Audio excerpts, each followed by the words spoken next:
Hey, everybody. Welcome back to another episode of Magical Moments with Oshunslight. If you're seeing this on YouTube, you can also check out my podcast, which is on Spotify. This is a place where we blend ancient wisdom, Hoodoo traditions, and modern spirituality to navigate some of life's challenges with grace.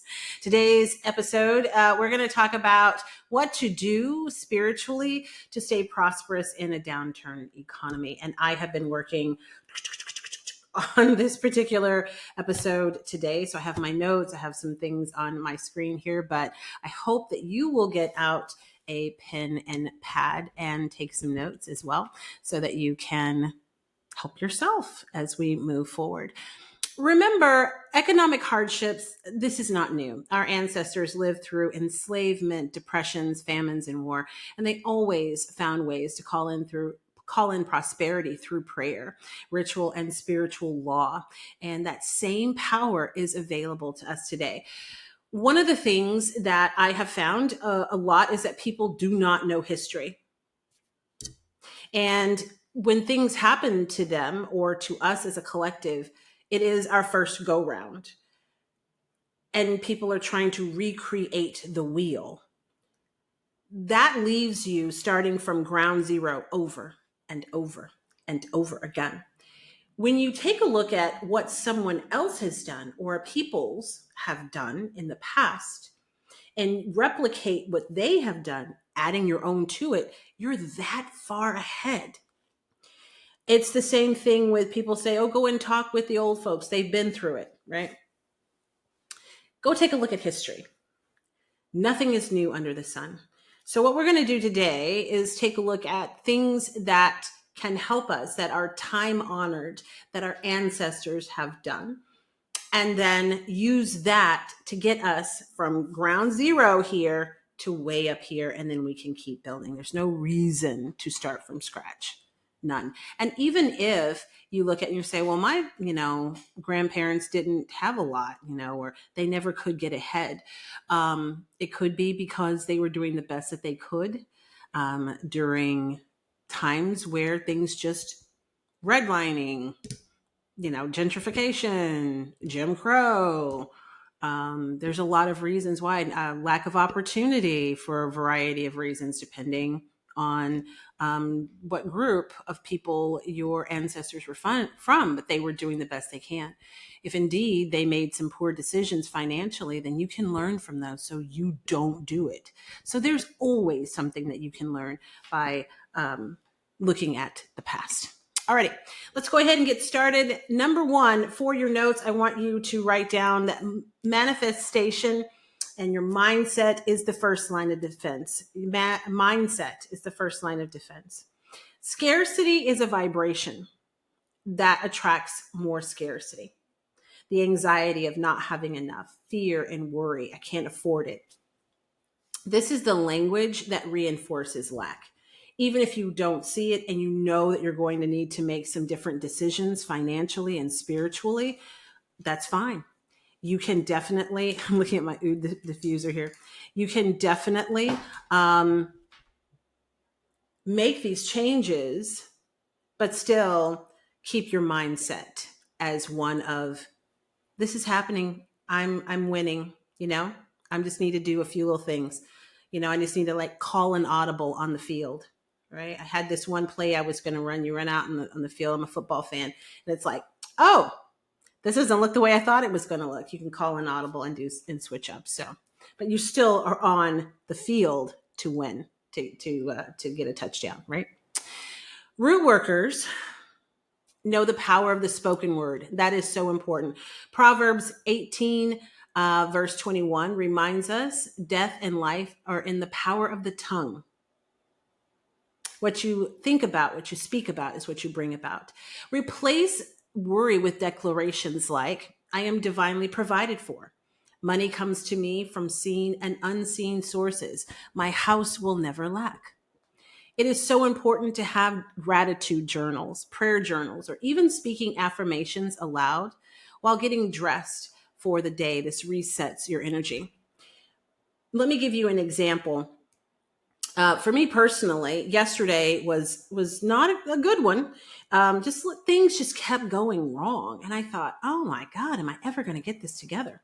And what I did was I stopped because I knew that if I continued in this thought of, "Gee whiz, this is awful," if I continued that, it was just going to continue to be awful. So I stopped what I was doing. I got up, I went somewhere else, and I said, "I'm going to take a break. This has got to get out of my mind." And when I get up, things are going to go in a completely different direction. That was the intention I set when I sat down. And when I stood up, I changed the energy and things improved. Okay. Resetting your frequency. It doesn't just have to be in the morning. It can be, this was like 4 o'clock when I was like, I still have stuff to do, but gee whiz. It was in the morning, but I needed to reset my energy. So you definitely can do that as well. Taking a look at clearing and cleansing away economic blockages. That is another thing that is incredibly important. And here you may want to take some notes. People need to do baths, but generally a bath in combination with something else. All right. A bath in and of itself is wonderful. But if you are wanting major changes, taking a spiritual bath, it's not, it 9 times, let's say 7 times out of 10, it's not going to get it, not by itself. Not the major change that people want. Baths are great for maintenance, but to go in a different direction or to do some serious manifestation, just getting in a bath. And that's the thing, people get in the bath and they don't do anything in the bath. You're just soaking. If your intentions while you are making the bath, while you're drawing the water, while you're getting the bath salts, if your intentions aren't set before you start that, you're just soaking. If you are wanting to cleanse, then your intentions when you grab that bath is, I am going to take this bath to cleanse my energy. That is your intention. That is what you are going to do. All right. And that whole process of taking a spiritual bath is all tied up in that intention. Using a bath that may have something like hyssop or rue or sea salt, along with Psalms 51, can be definitely used to break jinxes and to purify. Now, that is not going to take care of a hex or a curse. It's not. You may say, well, what's the difference? A jinx is something small, like yesterday, just little things. Those were jinxes. Those are just little things. Okay. A hex is that, but more of it and more serious things happening over a period of time, but then it kind of dissipates, right? You've taken hits, but it's not. A curse is just destruction in any way that it can, and it is ongoing. There is not an end to it that has been set by the person or persons who have, unfortunately, thrown on you, is a way that people say that, throwing a curse or what have you. All right. So a bath by itself can break a jinx. It can also purify you to get you ready for additional work or just to get off the gunk. While you're in the bath, you're going to want to wash down to release. Okay. So you are letting that water flow over you. If you don't have a bathtub, that's fine. You don't need one. I am not a bath girl because I get in there and I'm thinking there's other stuff I could be doing. And now I'm anxious. So it didn't really work for me. However, a lot of people also around the world and historically have not had baths. You know, that's a first world issue. You can take the same ingredients and put it in a bottle, a bowl. Okay. You might want to warm it up a little bit because you're going to be shocked in the shower when you pour it over yourself. But you can definitely do that. I have done that. That's what I do versus a bath. Probably 80% of the time. Another thing is floor washes. A prosperity floor wash with cinnamon, you could sprinkle or you could put the cinnamon stick in there. That's quick success. Sugar. And I'm talking a sprinkle because you don't want ants everywhere. Let's just be real. A bay leaf. Okay. And you're going to mop your floor. All right. From from front to back because you want to bring that goodness in. Another thing that you can do, I'm a steam mop type person. I will put a little bit of this. I mean, when I say a little bit, I'm talking a little bit. I want some Florida water, some siete machos, or maybe some cananga water. And I'm putting that in the steam mop. And there you go. Because I just don't like mop buckets. It's a thing. It's a whole thing. Even if the mop bucket looks clean, it still freaks me out. Alrighty. And of course, we have candle work that can definitely help you. We're looking at beginning with an uncrossing. All right. You want to more than likely use a white candle for clarity before taking a look at doing the money work.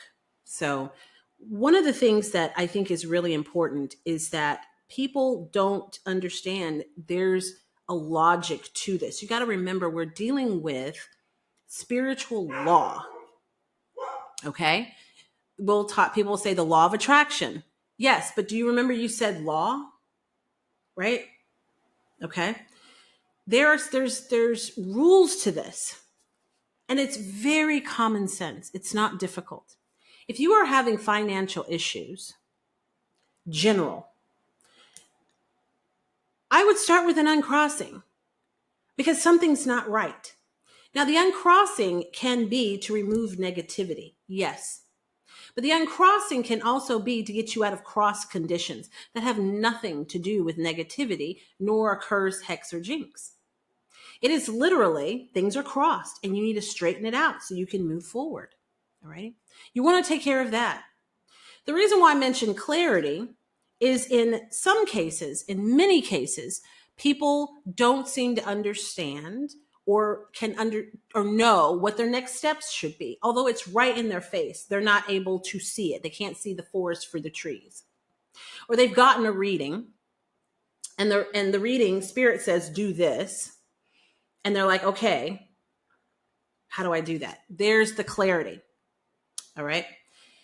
And then you're looking at doing either road opening and money work. I personally, without a reading is going to be your number one on here, guys.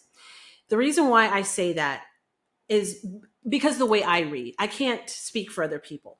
I'm very much, this is where we're at. This is where we got to go. What do I need to do to get there? That's the way that I approach doing work for people. So people will come to me and they will say, hey, I have some questions. We're talking about my money and what's going on. And we'll take a look at it. And it may be a little ambiguous, some things you're not sure. So we'll drill down deeper on it.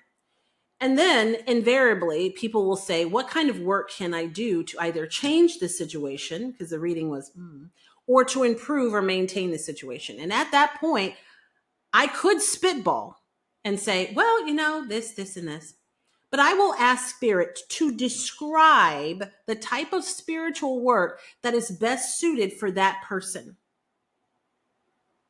Just like a doctor will say, well, we're going to run a panel of tests on you. Okay, we need you to come in for a physical. We're going to test for all of these things, right? And then out of that data, they then look, okay, this is going on or this is going on. This is how you can fix it. It may be a pill, it may not be. Sometimes spirit will give me instructions to tell the person, has nothing to do with me lighting a candle, bathing, nothing. It is them that they need to change some things or they need to do something. And that goes back to the clarity of them being able to see it and to understand it. That was part of that working. And a lot of times is I can't sell you anything. And some people are like, well, I want to buy something. Well, even if you buy it, if you don't make some changes, it won't work. And I think that people want to buy something because they don't want to make some changes. Change is scary. And they think it's easier for me to do something, but I can light up all day. You can light up all day. But if you're not going to do something, you just wasted your money.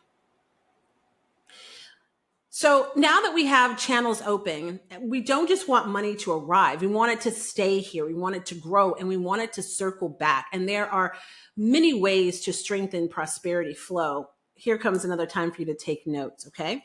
One of them, and I'm looking at my notes here, is Money Stay With Me. I'm having a service for that this coming Sunday, which is, I think, September 28th for people. A Money Stay With Me working is one where it's literally the money has come in and I want it to stay. I don't want to lose my job. I don't want some crazy bill from God knows where. Because if you think about it, here's an example. I'm gonna go back to football.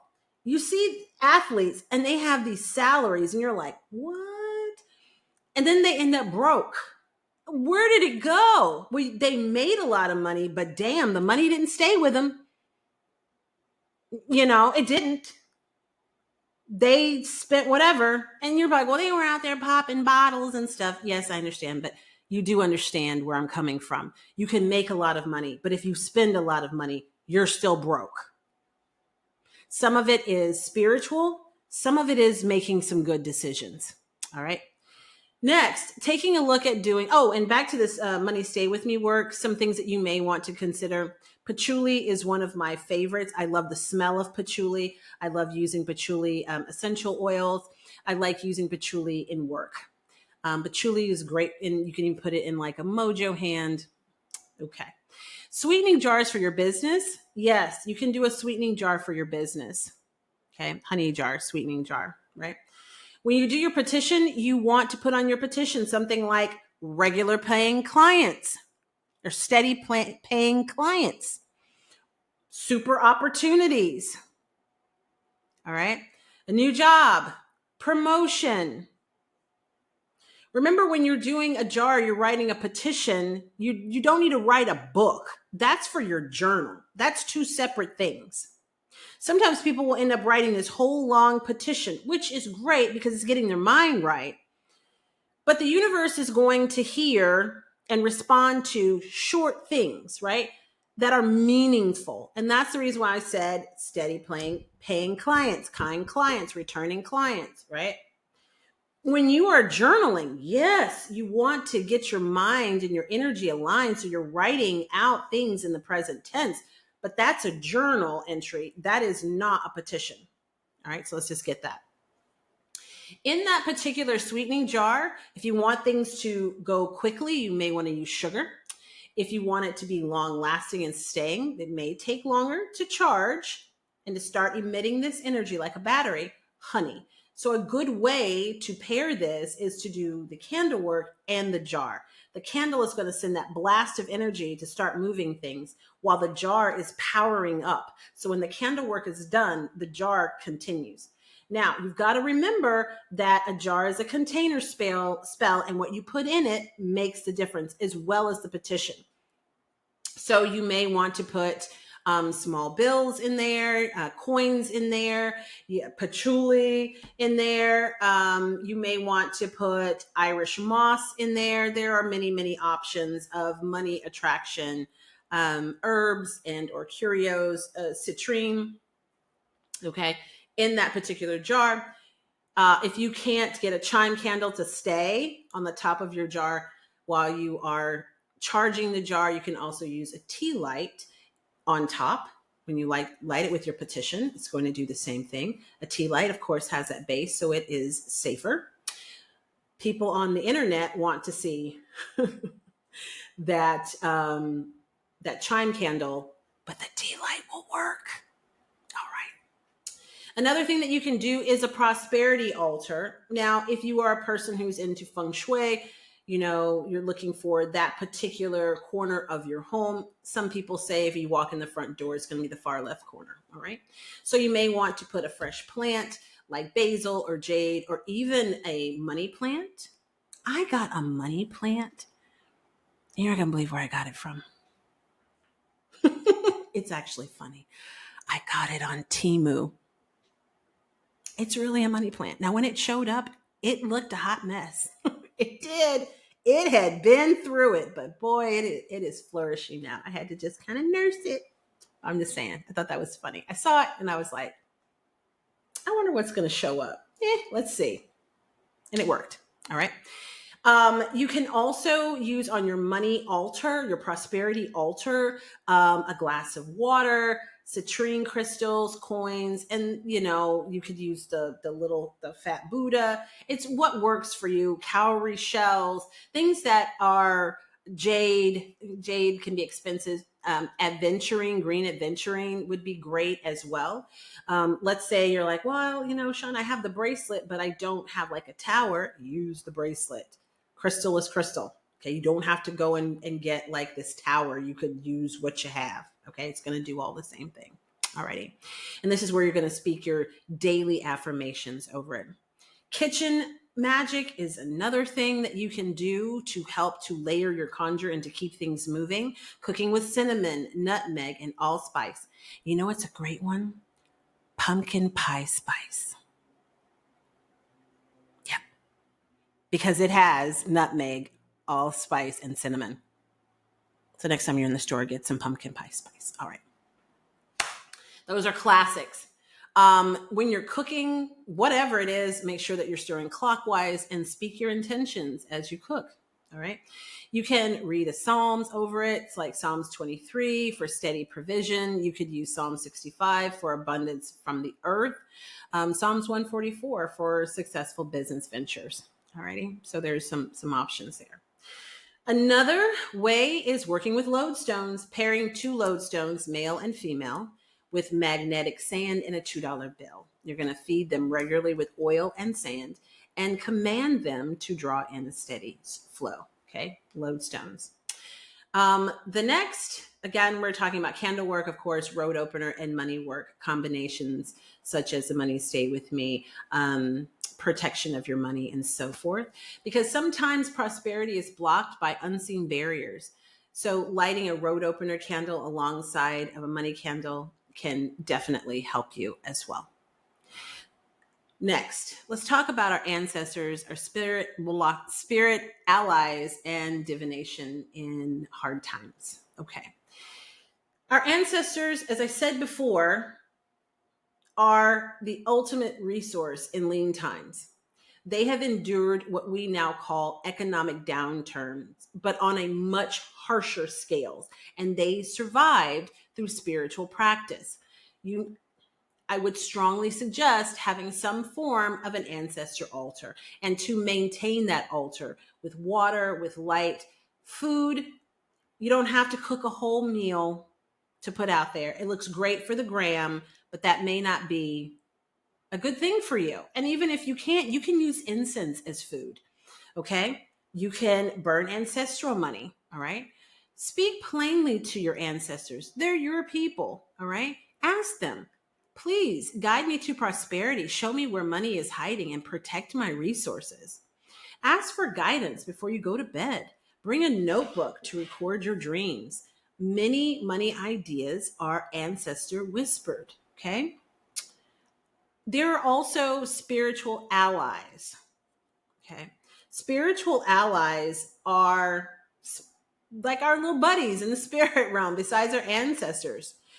Oshun, Orisha of the rivers, beauty and prosperity.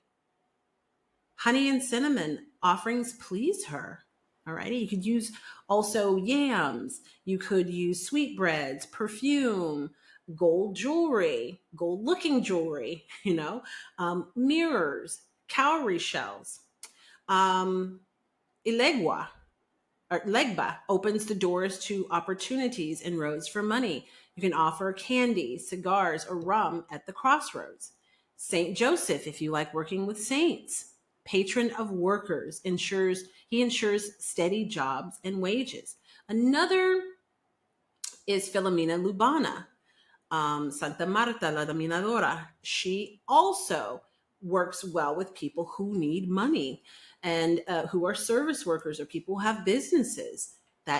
She's not only for domination. All right. Saint Expedite for urgent financial matters. Saint Expedite.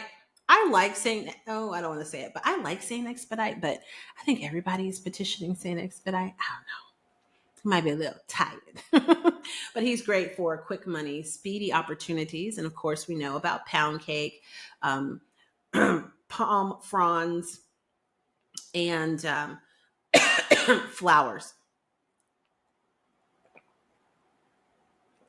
Okay. Archangel Ariel. He is associated with resources and abundance. You may want to light a pink candle or a candle that's dedicated to him, pink or green, and call for his assistance. Also, he's great for mental stability. So let's go all the way back to that clarity. And then also, you could be feeling a little sad because things are going a certain type of way. So that is great. You can do that as well. A lot of people like to get readings. They may use tarot cards, oracle cards, or Lenormand cards. I use all three. Divination isn't just about fortune telling. It's literally a guidance for where to direct your energy. That is the way that I use it when I'm working with clients. We will come in and have a conversation about it, and what do I need to do next, and like I said before, writing out this spiritual prescription. So just really quickly, taking a look at tarot, for the most part, pentacles reveal financial patterns. The Nine of Pentacles, of course, is a great card for independence and financial grace. Six of Pentacles, love to see that, for generosity and balance and giving and receiving. And the Ace of Pentacles, wonderful for new opportunities and so forth, or a new stream of income. Taking a look at oracle cards, they are different, of course. Tarot is codified. It's like, this card means this. Okay. Reversed means this. There's rules to it. Okay. Oracle cards are different because people can create oracle cards. You can create your oracle cards. There are decks that are abundance focused, and they can highlight blockages or blessings. Pulling a daily prosperity card gives you a mantra for the day. So you may want to look into that. You can also use whatever oracle deck you have to pull a card, and then take a look at what the meaning is to give you some guidance. You can pull a couple of cards in tarot.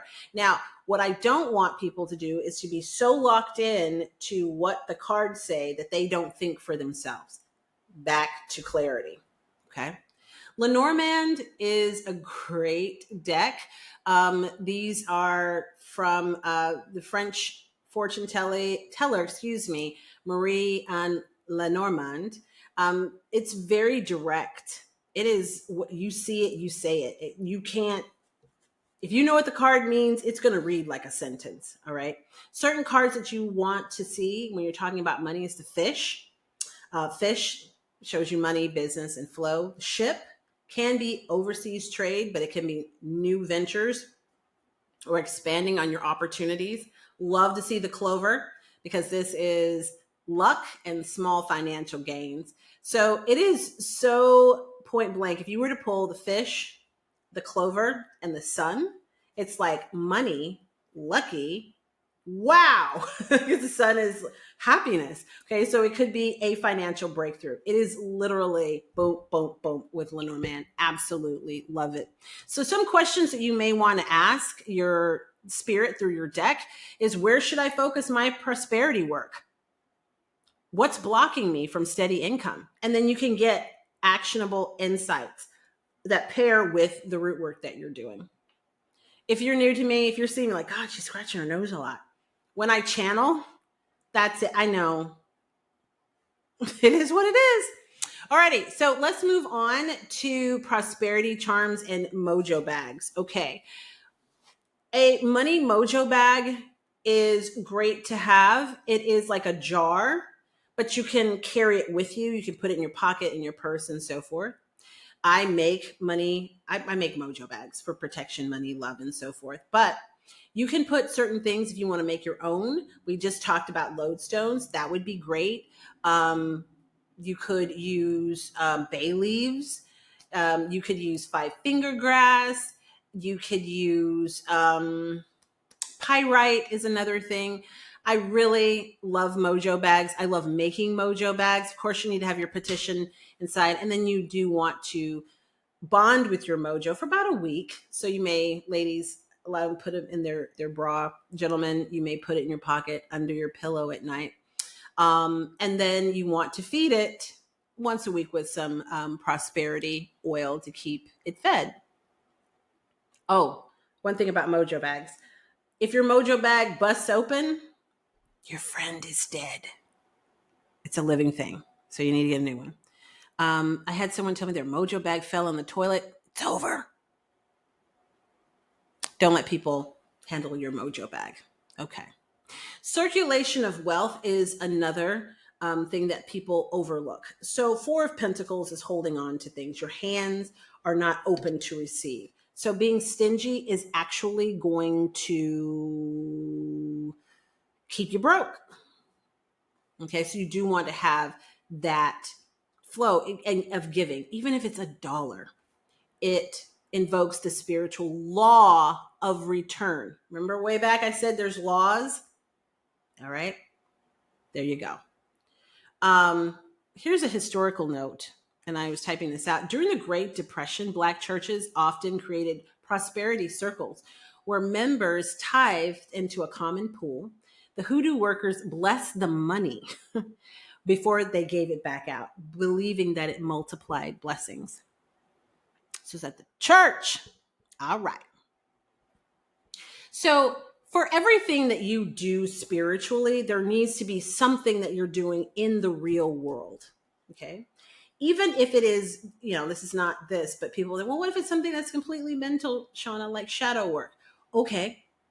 Let's say you light a candle to help for clarity or being open or for your crown chakra, and you do the shadow work. Well, once you reveal what it is in your shadow that you either need to integrate or release, then your actions moving forward need to match with what you just learned. Don't do the work and then do nothing. Okay. So every action in the real world should match something that you're doing spiritually. Applying for jobs. A road opener candle would be great for that. A trabajo working would be great for that. Even a run me my money would be great for that. Okay. A blockbuster would be great for that. But you're also applying for the job. Okay. Paying down debt. I just had something like that. Well, it was in one of my bundles, a cut and clear. You're cutting and clearing the debt. Okay. If you are having difficulty with budgeting, bless your wallet and your bank card. Here's another thing. If you make money on your computer, blessing your computer. All right. Anointing oils. I make several. One of them, Blessed Abundance. I use it all the time.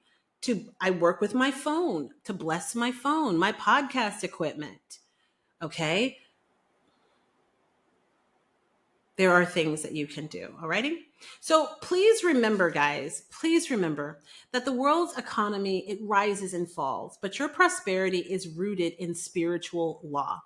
With mindset, cleansing, prosperity workings, ancestors, and spiritual allies, divination tools, charms, community support, and practical action. That's a lot if you use all of it.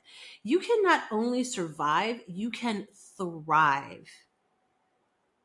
Let me say this again. I want to make sure that I read these verbatim of what I typed. Here we go.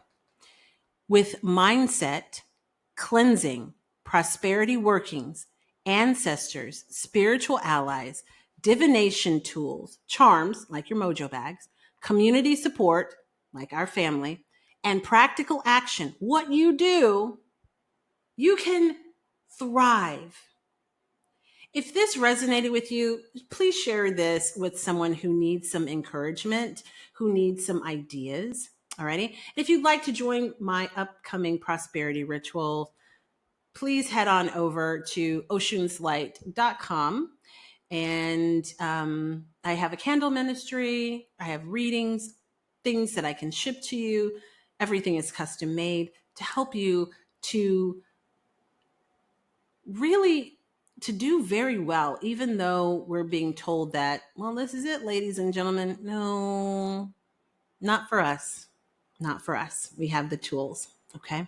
Until next time, everybody, stay prosperous, stay rooted, and stay blessed. I love you guys. Thank you so much for joining me. And I hope I will see you over at Oshunslight on Instagram. No dashes, no dots. And I hope that you'll join our family. Bye, y'all.